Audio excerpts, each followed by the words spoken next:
Today I have a 2015 Lexus IS350 F-Sport model. I did a bunch of work on it today. Did all the fluids, oil, trans, differential. Also did all the brakes, but I can't find my microphone today, so the audio quality is not going to be very good. And also this is not a video of how to do things. It's more of where things are and how it's different from some of the other cars out there.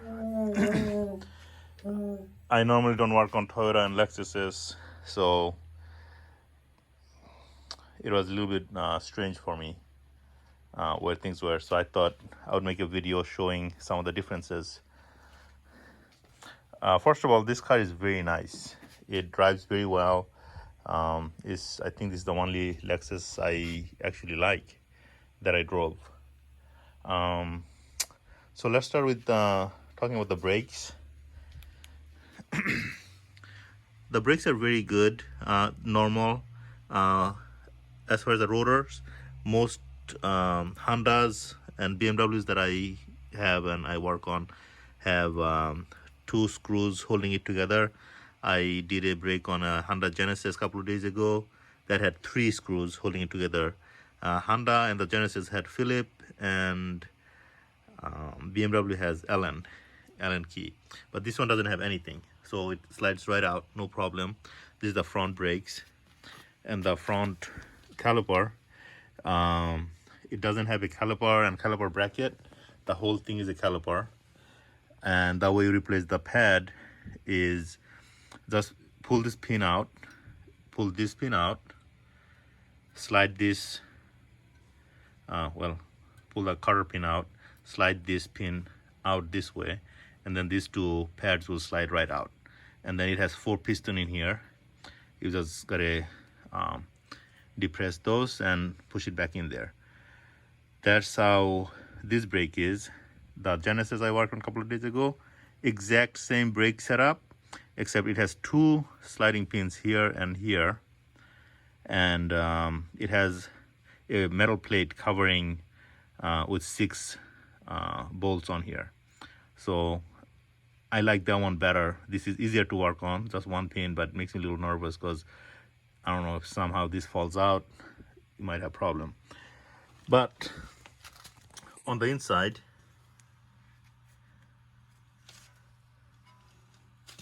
you have this 17 millimeter bolts holding the caliper together. It doesn't have a bracket, so you take those 2 out and this slides right off. So I found that one's a little bit different. Again, it's the same thing with the Honda Genesis. And for the back, it seemed like it's probably identical to Honda Genesis and same as every other car out there. Normal caliper mounting bracket. It is a 14 millimeter here and 17 millimeter for the bracket, and same thing, there is no screws holding the rotor on there, so it comes out relatively easy as well. So I found that interesting, especially the front brakes and not having anything on here. So that's it about the brakes. And I ran into a couple of problems doing the fluids. Let's talk about that. So on top of the engine, you have some of the things I changed. You fill your oil into the engine from here. I also changed the air filter. It just has 4 clips on here, nothing bolted on. You just lift it up, change the air filter out. That was easy. Unlike the BMW, this one has the dipstick, which is very helpful.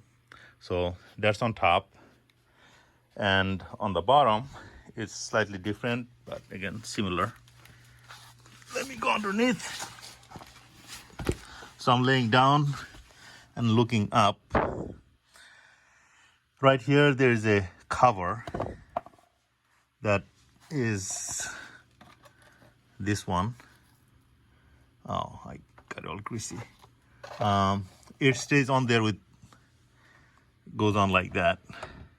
Stays on there with three 10mm screws, and that's where the filter is. Normal Toyota filter with the, you need the special tool to remove it. This is the oil pan, oil drains. That's 14mm. That was relatively simple. Transmission is back here. I bought the filter kit to replace the filter inside the transmission, but I couldn't take it out. I didn't want to take it out because that's all rusted and this is rusted, and I have to remove that bracket to get to the bolts behind here, and they're all rusted. So just keep that in mind if you guys are working and planning on changing your own transmission filter, oil filter. As far as the drain, this is the drain plug. That's a 14mm, and the fill plug is on the other side right here.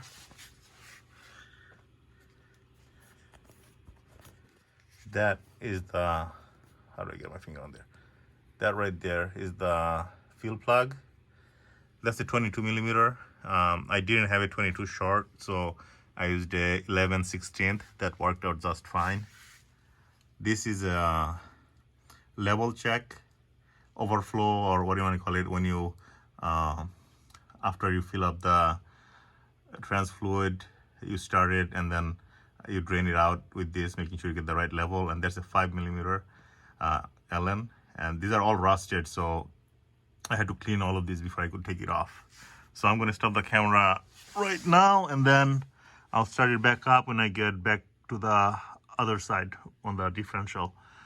I didn't find any way for me to drain and fill the T-case.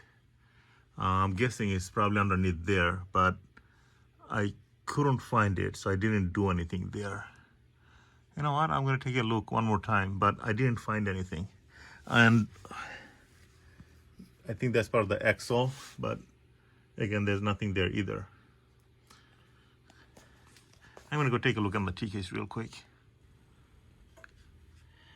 All right, I came back here where the transfer case is, looking for drain and fill plugs. I don't see any, and it looks like it may be part of the transmission, so I'm guessing it doesn't need any special fluid to be changed. So that's what I'm seeing.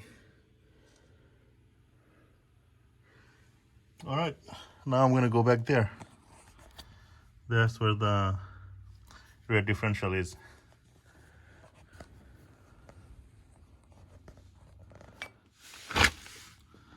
So I'm here at the rear differential. This is actually the main reason why I'm making this video, because I saw YouTube video before I got started, and they told me this is the drain plug, and that, if I can get my finger on the scene, that right there is the fill plug, and they're 10mm Allen. Well, these were rusted so badly I couldn't get a 10mm in there, so I used a T50 to remove them, and then I cleaned them out when I had them removed, and now they're back to being good, and you can fill them. You can take them off with 10mm Allen key. So that's it. It's very simple with the rear differential, and that's pretty much it for the video. Now hopefully this is helpful to someone who's looking to do some of this fluid change, because I couldn't find all the information that I was looking for before I started working on it. All right, that's the end.